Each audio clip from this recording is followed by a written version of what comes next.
O STF está reclamando, não aguenta mais o governo Lula. O ministro do Supremo reclamou da incompetência do governo Lula, que agora precisa resolver todos os seus assuntos onde? No tribunal. Ou seja, o STF virou posto Ipiranga do governo Lula. Tá difícil? Liga para o STF. Não conseguiu aprovar o projeto da censura? Ah, consegue no STF. A esquerda perdeu pro agro a questão do marco temporal? Ha! Reverte no STF.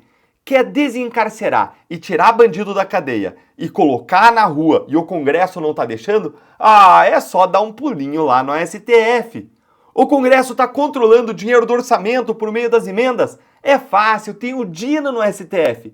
STF, STF, STF, até que o STF já não aguenta mais. Olha, gente, o clima tá tenso. Será que acabou a lua de mel entre o Lula e o STF? Fica aqui comigo que eu vou te mostrar 3 coisas nesse vídeo. Primeiro, essa declaração aí bombástica de um ministro reclamando do governo. Segundo, as críticas da imprensa que explicam como que o governo chegou a esse ponto. E por fim, eu vou te mostrar, em terceiro lugar, o escândalo oculto nessa história e como que a imprensa está passando pano para um absurdo imenso que existe nessa situação e que deveria ser um verdadeiro escândalo.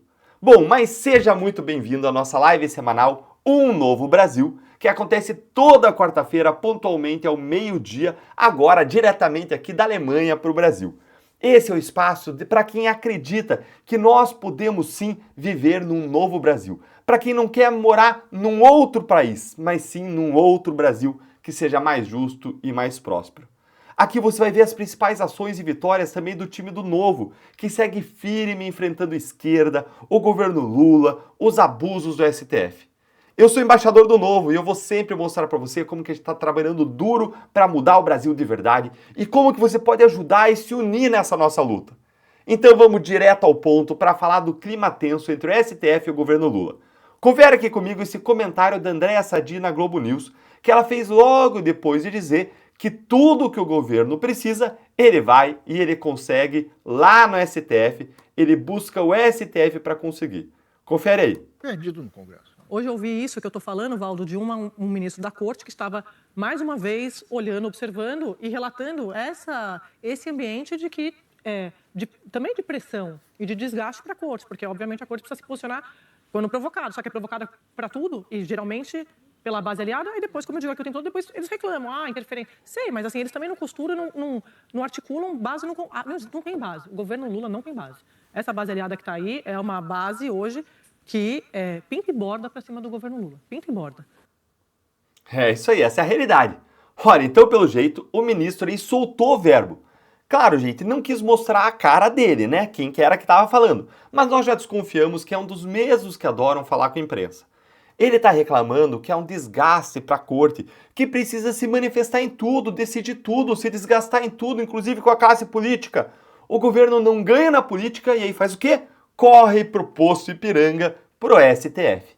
Se você acompanha o canal, você já sabia disso, porque eu já expliquei isso em outros vídeos. Então aciona o sininho aqui da notificação para você não perder nada que acontece aqui no canal. E se você ainda não se inscreveu, você já sabe, aqui é a sua casa, se inscreve aí para ontem. Agora, por que isso aqui está acontecendo? Por que o governo Lula recorre ao STF e não ao Congresso Nacional? Como que o governo Lula chegou nessa situação? Você viu no vídeo anterior uma constatação da realidade. O governo não tem base no Congresso. Isso significa que o governo não tem maioria de parlamentares que o apoiam, dispostos a aprovar as leis que o governo precisa para conseguir governar. Eu vou te mostrar uma constatação que a própria imprensa fez para você entender bem isso. E vai curtindo o vídeo aí para mais gente entender também o que está acontecendo. Olha aí. Mas, fora isso, e a política? Cadê a política? Não tem mais política, porque se a solução do governo virar pelas mãos de um ministro, ou pelo plenário, ou pela turma, então ele acha que não precisa mais resolver nada com o Congresso Nacional. Mas isso foi claramente uma opção do Lula. Perfeito. Quando ele se viu abandonado pelo Congresso, ele começou a se aproximar do Supremo e até fazia almoços, né? Uma coisa meio promíscua, mas era claramente para ter um suporte que ele tinha perdido no Congresso. Hoje eu ouvi isso. É isso, gente. O governo Lula ele não faz mais política, ele não tem base. Ele decidiu investir na relação promíscua, como disse o Mercaval Pereira, com almocinhos aqui, almocinhos lá, jantar, encontro fora de agenda, com Viscorte, e isso começou lá atrás. Olha, logo que o Lula ganhou a eleição, quando ele derrubou, quando ele foi lá ele tinha ganho a eleição e aí ele queria derrubar a lei das estatais. A lei das estatais, ela veio depois da Lava Jato para impedir o que aconteceu na Lava Jato, para impedir que o governo colocasse ali os seus apaniguados para gerenciar as estatais. E aí o governo queria derrubar a lei das estatais, não conseguiu ali articular no Congresso essa derrubada, e o que o governo fez? Foi ao STF e conseguiu no STF derrubar a lei das estatais. Isso permitiu para o governo Lula encher as estatais de apadrinhados políticos, de pessoas incompetentes, gente sem conhecimento, sem experiência de gestão, mas pessoas ali que eram ligadas ao Lula, que apoiavam, que foram lá e que conseguiram as suas boquinhas. Como, por exemplo, aquela turma lá do Grupo Prerrogativas, que conseguiu aí quase 30 boquinhas em cargos espalhados pelo governo. Isso explica, por exemplo, por que os Correios estão praticamente falindo com prejuízos e com dívidas de ficar de cabelo em pé, porque eles não estão nem mais pagando plano de saúde dos funcionários. Quem deu essa chance para o Lula de arruinar os Correios? Adivinha? O posto Ipiranga do Lula, o STF. Aí o governo se acostumou com essa vida fácil de conseguir no STF o que ele queria e não construiu uma base no Congresso Nacional. Então eu já mostrei para você duas coisas. Eu já mostrei para vocês a declaração bombástica do ministro do STF em relação ao governo Lula, dizendo que eles estão cansados de se desgastar à toa para ter que ficar decidindo que o Lula não articula politicamente. Em segundo lugar, eu mostrei para você a avaliação da própria imprensa de como que nós chegamos até aqui.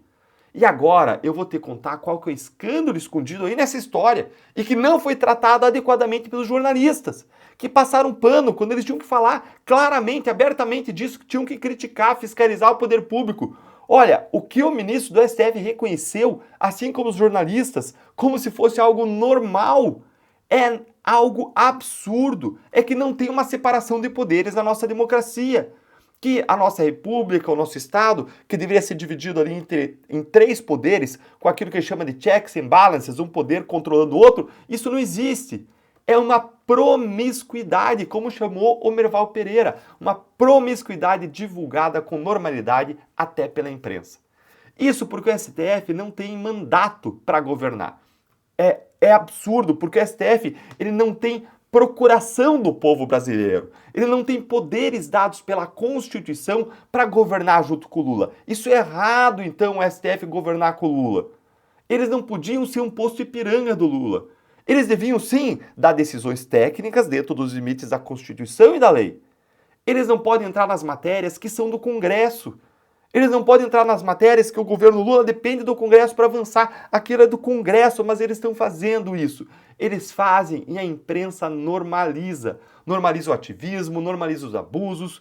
Isso significa que nós temos uma unchecked concentration of powers, como diriam aqui no exterior. Porque eu estou aqui na Alemanha. E é uma concentração de poderes imensa no STF, sem controle, sem freios e contrapesos por outros poderes. Unchecked, não controlada, concentration of powers. Isso é ruim para qualquer democracia, para o rule of law. Isso estimula que alguém abuse, que passe por cima da lei, porque não é controlado. Como eu disse para vocês, uma das consequências disso foi a derrubada da lei das estatais, que deveria ser avaliada pelo Congresso, mas não, foi lá o STF e derrubou. E aí veio a nomeação de apaniguados nas estatais, que viraram cabides de empregos. E estão aí os Correios quase falidos para contar essa história triste para nós. Sorte nossa que a gente tem o time do Novo para fiscalizar qualquer indício de irregularidade na administração pública e para lutar contra os abusos que vão aparecendo nos diferentes órgãos estatais. E dessa vez foi o nosso guerreiro Léo Siqueira, que é deputado estadual em São Paulo, que atuou num contrato suspeito dos Correios. Acompanhe aqui comigo, dá uma olhadinha aí na tela.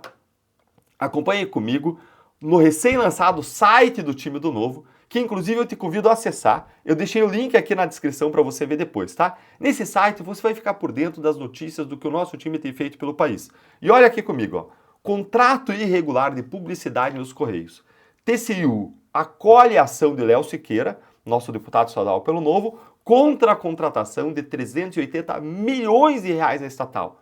380 aí o Léo Siqueira, você vê isso, Correios, 380 milhões de reais. Olha a notícia aí, os Correios, mesmo sendo uma estatal com endividamento bilionário, firmaram um contrato de publicidade repleto de irregularidades. Por isso, o deputado estadual Léo Siqueira entrou com uma ação que foi acolhida pelo TCU contra essa contratação. A corte emitiu a decisão nessa quarta-feira, agora dia 9, a coisa aí de menos de uma semana, e determinou o início da investigação sobre possíveis irregularidades na licitação de nada menos do que 380 milhões de reais dos Correios. Gente, é isso mesmo, os Correios que acumulam prejuízo de bilhões, prejudicam seus funcionários que estão sem atendimento de plano de saúde, fazem esse tipo aí de contrato publicitário. Sem contar a turnê do Gilberto Gil aí milionária que eles estão patrocinando. Vale ali a declaração do deputado Léo Siqueira. Olha aqui. Uma empresa estatal e monopolista com sérios problemas como os Correios não deveria comprometer 380 milhões de reais com publicidade. Ainda mais sem transparência, sem critérios objetivos, afirmou Léo Siqueira. Os Correios tiveram um prejuízo de 424 milhões só em janeiro desse ano. Não faz sentido gastar praticamente o mesmo valor em publicidade. É dinheiro dos pagadores de impostos mal gasto. É o que disse aí o Léo Siqueira. Você concorda? Você gostou? Se você gosta desse tipo de atuação contra os abusos e desmandos do governo Lula, e se você quer apoiar o nosso trabalho, se você quer apoiar o nosso time, deixa o seu like, mas você também pode dar um passo além. Venha fazer parte do nosso time. Se filia ao Novo, é só você ir para a nossa página de filiação. Digita aí www.deltandalagnol.com.br/novo. O link também está aqui na descrição e você também acha aí nos comentários, ou então você pode mirar o seu celular nesse QR Code aqui, ó, e você vai dar na página de filiação. Porque a nossa força é a força que vem de vocês. Sem vocês nós não conseguimos nada. Eu vou repetir o link aqui, www.deltandalagnol.com.br/novo. O Novo é o único time, é o único partido que tem compliance, que tem transparência nas contas, que faz filtragem para as pessoas que vão correr, olhando a ficha corrida delas para ver se tem algum crime, alguma coisa errada na história das pessoas. É o time de pessoas de direita, que defende liberdade de expressão, segurança pública, bandido na cadeia, que defende vida, família, que defende o indivíduo, que defende o livre mercado, a economia, a geração de riqueza, prosperidade, tudo isso. E agora eu quero te fazer uma pergunta. E a pergunta é a seguinte: você seria um bom político? Pensa aí. Ou ainda, se você acha que não, Deltan, eu não, olha, então você conhece alguém que você acha que seria um bom político? Aquele amigo que gosta de estudar, fazer boa política pública, uma pessoa honesta, competente. Olha, você sabe que existem dois tipos de brasileiro, né? Os que vivem às custas do sistema, que se aproveitam do sistema, e os que sustentam esse sistema com muito suor, como você, como eu, como as pessoas ao nosso redor. Enquanto a maioria trabalha duro aí para pagar as contas, uma elite política continua roubando ou desperdiçando dinheiro público sem qualquer pudor. E sabe o que é mais revoltante? Até programas que deveriam ajudar quem mais precisa estão sendo usados de forma errada. Exemplo disso foi o programa Pé de Meia, 20 bilhões de reais prometidos para apoiar estudantes de ensino médio. E aí o que aconteceu? Fraudes dos pagamentos. Dá para aceitar isso calado? Não dá. É aí que entra o Novo. Mesmo com a bancada pequena, nós acionamos o TCU e cobramos explicações do ministro da Educação. A nossa missão é clara, é romper privilégios, é devolver o poder a quem realmente carrega o Brasil nas costas, o trabalhador brasileiro. Se com 4 parlamentares a gente já faz um estrago tremendo do bem, já faz um baita de um barulho, imagina se a gente tivesse 10, 20 deputados, senadores. É justamente porque a gente precisa ampliar o nosso time que eu quero te convocar para a Jornada 2026, o processo de seleção do Novo para quem quer se candidatar nas próximas eleições. Por isso que eu te fiz aquela pergunta. Você já se imaginou como um bom político? Ou conhece alguém que seria? A pré-inscrição já está aberta para a jornada. O lançamento oficial da jornada vai ser no dia 24. Eu vou deixar o link aqui para vocês na descrição, para você se inscrever também, ou mandar para aquele teu amigo que você acha que seria um excelente político. E juntos a gente vai construir um Brasil mais digno. É isso aí, pessoal. Curte o vídeo, comenta aqui embaixo, compartilha com seus amigos. Vamos fazer essa mensagem chegar em cada canto do Brasil. Nós nos vemos na próxima live, toda quarta-feira, ao meio-dia. Um grande abraço e vamos juntos endireitar o Brasil.